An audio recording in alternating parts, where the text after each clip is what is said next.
Fala futebolaço, eu sou o Dieguinho. Bom, galera, tá entrando no ar a nossa primeira edição desta terça-feira, como sempre com muitas informações para vocês. Like no começo do vídeo que me ajuda bastante. Tá chegando pela primeira vez aqui no canal, já se inscreva, ative aí o sininho das notificações e, claro, sigam o nosso perfil oficial no Instagram.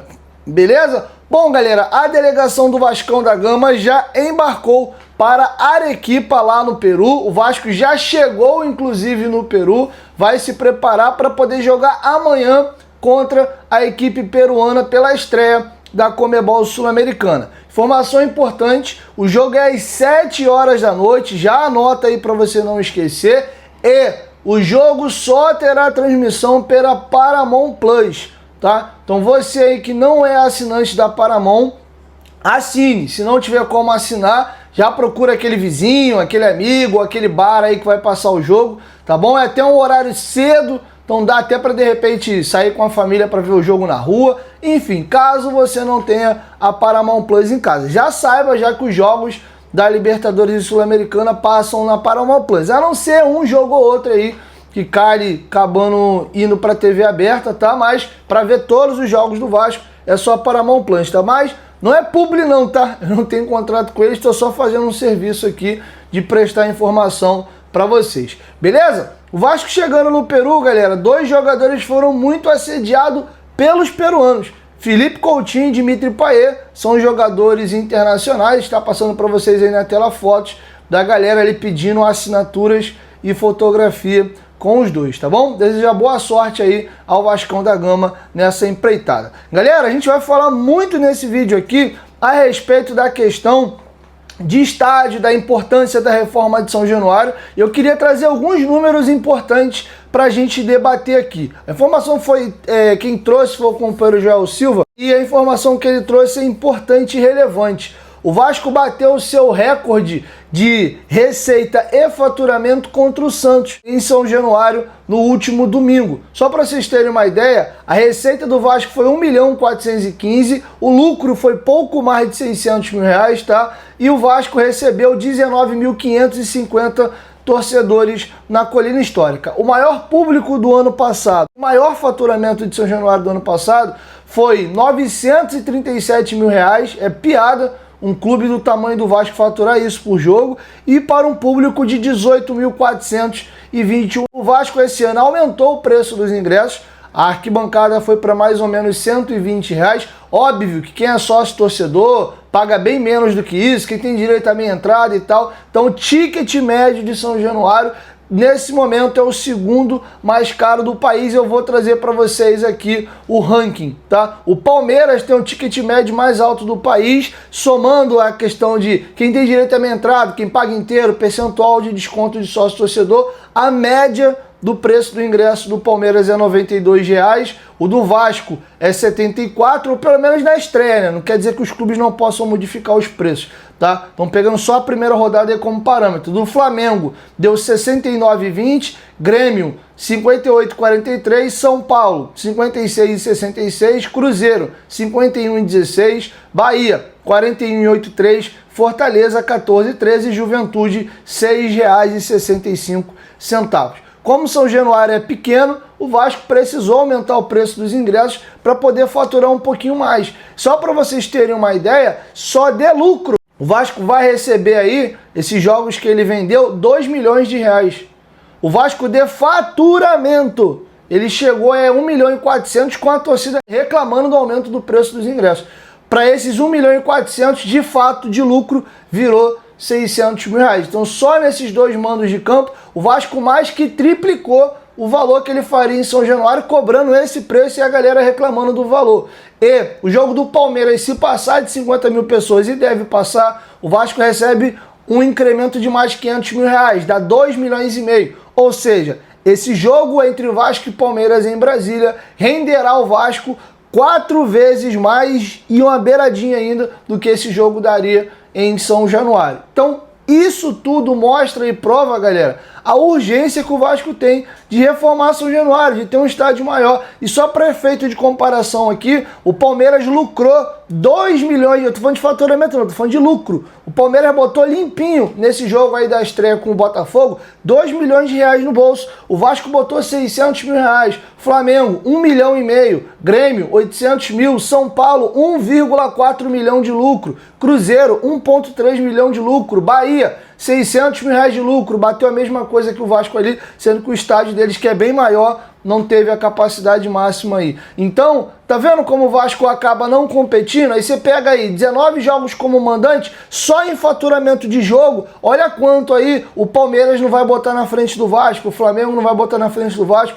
o São Paulo, e depois a gente quer competir com os caras de igual para igual. Não tem jeito, cara. O Vasco precisa sim fazer um estádio novo, tá fazendo, a gente vai falar muito disso daqui a pouquinho. Então tô trazendo números para vocês entenderem a importância aí da precificação do estádio, do tamanho do estádio e como essas coisas fazem diferença lá no final. Porque o futebol hoje é dinheiro, infelizmente ou felizmente, o futebol ficou muito caro e só se faz futebol de alto nível hoje com dinheiro e com muito dinheiro. Beleza? Tá feito o registro, quero te ouvir. Deixa a sua opinião aqui embaixo nos comentários. Beleza? Galera, eu vou partir para outros temas agora. Antes, lembrar os senhores aqui, ó, que a Boleiros FC é nossa parceira aqui também agora no canal Futebolaço. Olha que camisa extraordinária, nossa Libertadores de 1998, Vasco com pet de campeão brasileiro de 97, o ano do centenário aqui, ó, 100 anos de sucesso. Essa minha aqui é uma número 9 do Luizão, e eu adquiri com eles. Quem quiser comprar camisas do Vasco, antigas e originais, camisas até de outros clubes brasileiros, pô, eu sou vascaíno, eu gosto do Palmeiras, eu gosto do Grêmio, eu gosto do Bahia, eu gosto do Santa Cruz. Tem camisa de todos os clubes brasileiros e europeus também. Quem é de Minas Gerais quiser ir fisicamente na loja deles, é Rua Manuel Elias de Aguiar, número 25, Ouro Preto, em Belo Horizonte. Você pode comprar também com eles pelo WhatsApp ou pelo Instagram. O WhatsApp deles está aqui embaixo, tá? E o link do Instagram também. Chama ele lá, tá? Não sei se ainda tem as camisas do Vasco lá, porque ele me agradeceu muito, falou que foi surreal a quantidade de gente que chegou ontem lá, mas já segue eles no Instagram para ficar de olho, porque assim que chega a camisa do Vasco ele já posta, você pode adquirir, claro, seleção brasileira, outros clubes também, tá bom? Então, Boleiros FC é nossa parceira no canal Futebolaço, segue eles lá. Dito isso, galera, vamos aqui agora para outros temas para a gente dividir com vocês aqui. Outro detalhe sobre São Januário, muito legal, o cônsul dos Estados Unidos foi assistir a partida entre o Vasco da Gama e Santos, tá? O nome dele é Ryan Holland, eu acho que é isso a pronúncia aqui. Ele esteve lá na Colina Histórica assistindo a vitória do Vascão da Gama. Galera, vamos agora para um outro tema muito importante, que é a questão da reforma de São Januário em Quipetá. Eu trouxe uma série de vídeos aqui e eu vou fechar o tema nesse vídeo agora. Vamos para a retinha final da entrevista que o Vasco trouxe na Vasco TV, para vocês entenderem como é que tá a situação da reforma de São Januário. Tem inclusive alguns vídeos atrás aqui, que tá inclusive o Renato Brito ali na tela. Recomendo você voltar lá para assistir esse vídeo e fechar com esse aqui, para você ficar com tudo bem esmiuçadinho, tá? Primeiro bloco agora a gente vai dividir com dois temas. Primeiro, os bastidores dessa negociação aí com prefeitura, vereador, aprovação de lei, como é que foi isso? Tem detalhes bem interessantes para a gente entender como é que é esse processo burocrático aí para se criar o potencial construtivo e se fazer ali a famosa política, e também qual é agora o passo a passo, quais são os próximos passos aí do potencial construtivo. Com vocês, a Vanessa Rich e também Renato Brito, na Vasco TV. Confere aí. O torcedor ele fica muito curioso como é que é o bastidor dessa história toda, né? Porque assim, o presidente Pedrinho falou do esforço da diretoria em negociações com a prefeitura, com a Câmara dos Vereadores. É um processo que envolve política, interesses de outros, né, da cidade, de benefício da cidade. Como é que foi esse bastidor? Você pode contar um pouquinho pra gente? Olha, foi muito interessante, né? Eu, assim, eu até brinquei com os vereadores ao fim do processo legislativo, que eu, como advogado de direito imobiliário, tive uma aula, né, sobre urbanismo. E assim, a gente acha que o pessoal não se dedica, não mete a mão. Pelo contrário, o pessoal super se debruçou sobre a lei. Os técnicos da prefeitura são brilhantes. Eu posso dizer que fiz amigos lá hoje em dia. Começou como eu disse, né? A gente recebeu o projeto de lei assim que foi eleito, né? O prefeito Eduardo Paes, ele envia o projeto de lei para a Câmara dos Vereadores ali semanas antes da eleição. Então, quando a gente ganha a eleição, a gente já começa a se debruçar sobre o projeto de lei, a estudar. E o Pedrinho me pediu, provavelmente, liderar esse processo por conta da minha atividade profissional. Então, era uma escolha meio óbvia, né? Cada um foi pegando as suas caixinhas, né? E a minha caixinha foi essa. Então, a gente fez diversas reuniões na prefeitura. O prefeito Eduardo Paes recebeu a gente, se não me engano, 2 ou 3 vezes, sempre muito solícito. A gente mostrou para ele os pontos que, na nossa opinião, seriam melhores no sentido de facilitariam a construção do estádio. E é importante falar que o prefeito Eduardo Paes ele sempre não mediu esforços para que no fim do dia o estádio fosse construído. Então ele entendeu lá os nossos pedidos, mas obviamente que era um trâmite que agora já estava entregue na mão do legislativo, né? Então ele só fez essa ponte. A gente, com muita ajuda do Alexandre Esquerdo, né, que todo mundo sabe que é um vascaíno, né, de primeira mão e enfim, com bastante trâmite na Câmara. O Esquerdo ajudou a gente bastante nisso, o presidente Caiado também ajudou bastante. A gente fez diversas reuniões com a Câmara de Vereadores, o presidente Pedrinho esteve lá, se não me engano, 2 ou 3 vezes também, e aí depois entrou na discussão técnica, né? Ou seja, o que de fato a lei teria que mudar para permitir a construção do estádio. A gente fez um ofício, ele cansa, se não me engano, 10 pontos, a prefeitura não acatou todos, inclusive até tinha uns pedidos lá de acréscimo de área que não foram, de acréscimo de novas áreas que não foram possíveis, mas os principais foram acatados. E eu acho, repetindo aqui, a grande vitória foi essa questão da proporcionalidade, porque a gente tinha 280 mil metros que poderiam, na verdade, virar 90, né, se você fizer ali a proporção 1:3, muito a grosso modo, e, na verdade, agora você tem 280 vezes 1,1, né?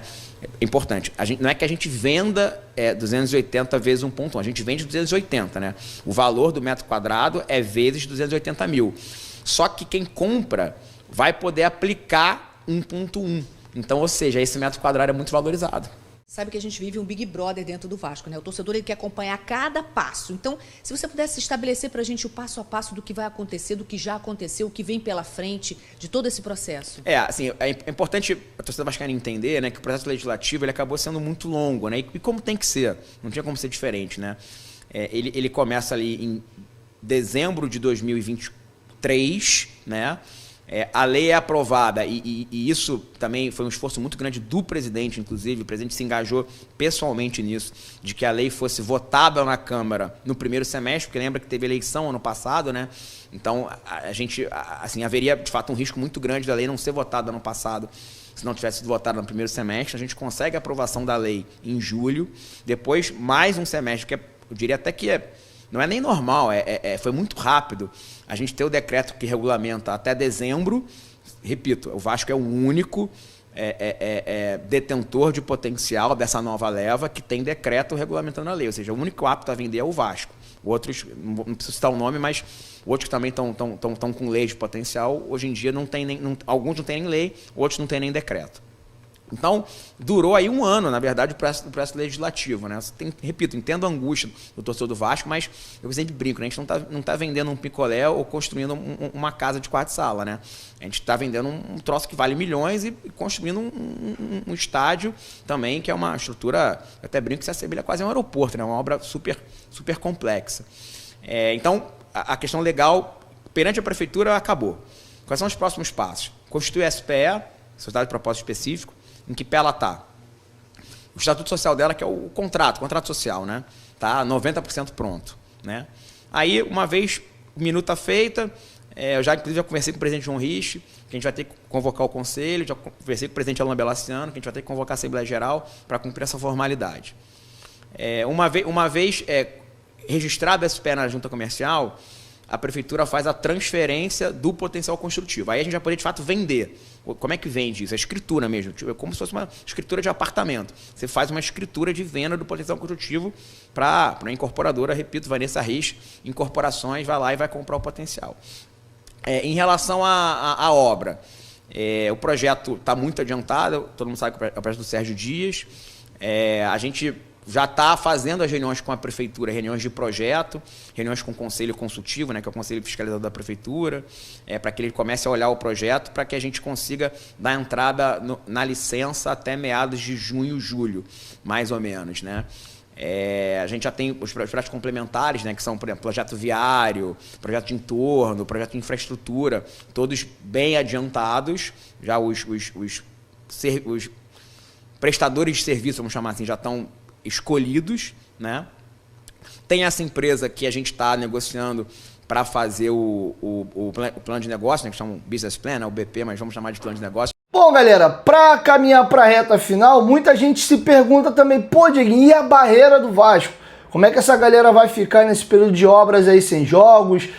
Tem algum projeto da barreira ter uma integração ali com o estádio de São Januário? Vocês vão ter a resposta dessa pergunta agora. E também houve um questionamento do que dá para fazer para desburocratizar um pouco e dar uma acelerada aí nessa reta final agora do potencial construtivo. E para fechar, um assunto muito importante e necessário, que é dinheiro. Como é que vai funcionar esse fluxo do dinheiro do potencial construtivo? Como é que esse dinheiro entra? Quando é que ele é gasto? Aonde ele é prestado conta? Então, com vocês, o fechamento aí dessa entrevista que teve na Vasco TV sobre o potencial construtivo. Confere aí. Interessante vocês estarem muito preocupados com essa questão da barreira do Vasco estar inserida no processo. Porque eu acho que foi a primeira preocupação do torcedor é o que vai acontecer com a comunidade do entorno. Sem dúvida. Num período em que você não tem mais jogos ali durante, sei lá, 3 anos pelo menos. Isso. Tem uma questão importante, né, que a Vaninha, ela é representante da barreira, né, dá para chamar assim, na prefeitura, né? Então, ou seja, a Vaninha, ela participa das reuniões da comissão. O projeto, como ele está concebido, né, ele derruba os muros, né, inclusive até uma coisa que o presidente Pedrinho já começou a fazer, que é trazer a barreira, Arará. A gente fala muito barreira, mas tem que lembrar, né, que a barreira, Arará, Tuiuti e Café. Eu gosto sempre de falar das 4 favelas, comunidades que de fato nos cercam, né? Barreira é principal, mas sempre vamos falar dessas 3. Hoje em dia tem Natal da Barreira aqui, Dia das Crianças, e o projeto ele quebra os muros e vai permitir que a comunidade de fato acesse o estádio. Além disso, tem o que eu te falei, de gerar mão de obra na reforma, fruto dessas comunidades. O que dá para fazer para desburocratizar esse processo todo, que é naturalmente lento? Assim, hoje em dia eu acho que em termos de burocracia não tem muito mais a se fazer, sendo bem sincero, porque a pior parte da burocracia foi a parte legal. Agora, o problema as questões principais são a abertura da SPE, que são esses passos que eu expliquei, mas são passos curtos, na verdade, né? Tenho certeza que o presidente João Risch e o presidente Alain Belaciano vão ser sensíveis ao tema e vão designar as reuniões, né, com a maior brevidade possível, né, dentro do que o Estatuto permite, e ajustar a questão do financiamento. Eu acho que, estruturando a questão financeira, repito, a gente não quer que a gente, daqui a pouco o Vasco tenha um elefante branco com uma dívida de R$ 1 bilhão e se torne um clube sustentável. Não é isso que vai, não é isso. Como a gente já viu acontecer com outros exatamente, clubes. Não é isso que vai ser feito. Por isso que a gente tem. Sei que cautela é uma palavra que hoje em dia gera calafrios para a torcida do Vasco. Eu sei disso, mas ela às vezes é precisa. Então, a gente não vai fazer isso. Você pode ter certeza que isso não vai acontecer. Vai ser uma coisa, obviamente, programada, muito com base no dinheiro que vai ser gerado pelo potencial construtivo e com base nessas potencialidades todas que eu falei. Agora, o dinheiro que entra para a reforma do Vasco, como é que funciona? Ele entra por onde, como? Isso é uma ótima pergunta, Vanessa. Lembra que a lei prevê a criação da SPE, Sociedade de Propósito Específico. Essa SPE, ela vai ter que abrir uma conta garantia, que certamente vai ser com esse banco de investimento que a gente está trazendo como parceiro. O que é a conta garantia? É uma conta que você não acessa. Então, ou seja, esse dinheiro não vai para a conta do Vasco, do CRVG. Vai para a conta da SPE, conta garantia. Como é que funciona? Digamos que o Vasco, se Deus quiser, venda amanhã os 280 mil metros de potencial construtivo. E aí, bum, a construtora lá paga à vista, tá tudo certo, a gente estoura champanhe, maravilha. Esse dinheiro vai para essa conta. Aí o Vasco pode pegar o dinheiro todo e sair construindo estádio? Não pode. A lei prevê uma medição. O Vasco pode ter acesso, num primeiro momento, a 20% do dinheiro. Para fazer o quê? Para fazer tudo que seja inerente à obra. Então, ou seja, pode contratar jogador? Não pode. Mas pode pagar advogado, pode pagar arquiteto, pode pagar engenheiro, pode pagar colaborador de obra, pode comprar tijolo, pode pagar a taxa de administração do fundo, pode pagar a empresa de consultoria que vai fazer o planejamento estratégico. Tudo que seja inerente à obra pode. Né? O que não tenha nenhum tipo de relação com a obra não pode. Aí beleza, então a gente apresentou o planejamento estratégico para a prefeitura e diz lá, ó, os primeiros 20% são, vamos demolir uma parte, vamos fazer fundação e vamos pagar o arquiteto. Aí, prefeitura, ó, estamos comprovando que demolimos X áreas, fizemos a fundação e contando o arquiteto. A prefeitura, beleza, está cumprindo 20%. Você pode ter acesso a mais 20%. A gente sempre, na verdade, está 20% na frente, né? Porque qual seria a lógica? Aliás, até é importante você falar, foi mais uma vitória que a gente conseguiu. Porque a lei inicial, você começava com 0. A gente fala assim, pô, mas como é que a gente vai começar a obra? A gente não tem dinheiro com 0, né? Então, me dá um voto de confiança, né? Deixa eu pegar 20%. Então, a gente está sempre 20% na frente, mas sempre de acordo com a medição. Então, você chega lá com 60%. E a gente vai assim, ó, com 60% da obra vai ter que estar pronto uma parte da arquibancada. Se não tiver pronto, a gente não pega o resto do dinheiro até ficar pronto. Isso é uma coisa até muito comum em financiamento de obra de incorporação imobiliária em geral. É uma forma de garantia. Até para a gente ter certeza que o dinheiro está sendo investido no que deve ser investido. Exatamente isso. Que é a obra. Isso é importante porque gera uma segurança para o Vasco. Contas, né? Assim, isso. No processo você vai prestando contas. Consegui, ó, finalizei isso aqui. Isso. Essa parte aqui está pronta. Porque assim, muita gente fala assim, que é dinheiro público. Não é um dinheiro público, é um dinheiro do Vasco. O Vasco, por ser o proprietário do terreno, e vários outros proprietários de terreno têm direito a isso, tem o direito de vender o seu potencial construtivo, né, que é o seu direito de construir. Só que esse direito decorreu de uma previsão legal.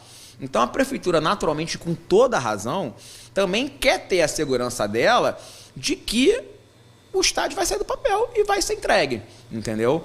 Então tem todo um mecanismo de segurança que a gente acha ótimo, e foi o que eu te falei, a gente não só acha ótimo, como a gente está triplicando essa segurança, trazendo outros mecanismos de governança e controle, né? Acho que é controle mesmo o nome, para que, de fato, o dinheiro seja todo empregado no estádio. Conversei agora com o Renato Brito, segundo vice-presidente do Vasco. Uma honra te receber aqui. Eu acho que a gente conseguiu esclarecer muita coisa. Muito obrigada. Eu acho que assim, foi ótimo. Eu agradeço muito estar aqui. Uma honra também tá com você aí na Vasco TV.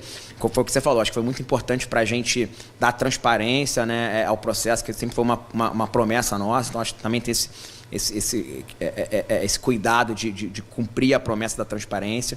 A gente quer intensificar essa comunicação com o torcedor e com o sócio do Vasco. Então, ou seja, à medida em que o processo foi evoluindo, a gente vai trazendo novas informações. A gente está muito ansioso para trazer o nome dessas empresas. São empresas muito relevantes no mercado. Então, se Deus quiser, a gente em breve vai poder falar. E o que eu posso prometer para o torcedor do Vasco é isso. É muito trabalho, muito empenho, muitas noites viradas, muitas noites mal dormidas. A família sabe o quanto eu estou me dedicando. Tenho um filhão de 3 anos, então a gente sabe o quanto a gente abre mão, mas também ninguém obrigou a gente a isso. Então é o nosso dever, mas uma promessa de entrega e uma promessa de resultado também. Se tudo correr bem, com a estrutura que a gente está montando, a gente vai ter um estádio novo. Bom, galera, é isso. Assim nós vamos encerrando com vocês a nossa primeira edição. Fundamental. O Vasco precisa entrar no século XXI e para entrar no século XXI faltam 2 coisas importantes. Houve avanços, mas estamos muito atrasados e muito defasados com relação aos nossos concorrentes. O Vasco necessita de uma arena moderna, grande, com conforto e estrutura para nós atendermos melhor o nosso torcedor, o Vasco explodir e alavancar suas receitas e os jogadores também se sentirem no verdadeiro Vasco da Gama. Porque você acha que o jogador ele não compara, ele não observa, ele não percebe o que está ao redor dele? O Vasco vai jogar em São Januário. Os torcedores do Vasco, os jogadores do Vasco têm ali um estádio acanhado, um vestiário simples, né? Aquela coisa ainda remetendo a anos 90. Aí o cara vai jogar, por exemplo, sábado contra o Corinthians, vai jogar numa arena de Copa do Mundo. Quer queira, quer não, o jogador se sente. Pô, cara, a estrutura que a gente tem aqui para jogar e treinar é a estrutura que os caras têm lá. E você chamaria de jogador. Então o jogador, quando chega no Vasco, ele tem que se sentir, primeiro, vestindo a camisa do Vasco, que é gigante, é pesada, e sentir que o Vasco tem uma estrutura à altura, e que de fato, não só na história, mas em estrutura, em elenco, em tudo, o cara tá num clube F, um clube brabo. Então a gente precisa dar aos nossos jogadores também um estádio, um equipamento brabo. Os caras se sentirem jogando no verdadeiro Vasco da Gama. Assim como o nosso CT, que esse então é mais urgente, porque o estádio ele é importante a médio prazo, que é a questão da arrecadação e etc. Mas o CT é onde os jogadores passam a maior parte do tempo deles. Essa conta é simples, a semana tem 7 dias, os jogadores no máximo fazem 2 jogos por semana. Então você tem os outros 5 dias, à exceção de alguma folga, para você estar aqui no CT. Então os atletas ficam mais no CT do que no estádio. E, de novo, o CT do Vasco é direitinho, é funcional, mas é muito mambembe e muito atrás aí das principais equipes do futebol brasileiro. Então é fundamental a gente tratar esses temas como eles merecem, beleza? Então é isso, assim eu vou encerrando com vocês a nossa primeira edição. Logo mais eu chego com a segunda, belezinha? 1, 2, 3, futebolaço, tamo junto família, com a Camamede que volta, tamo junto, valeu?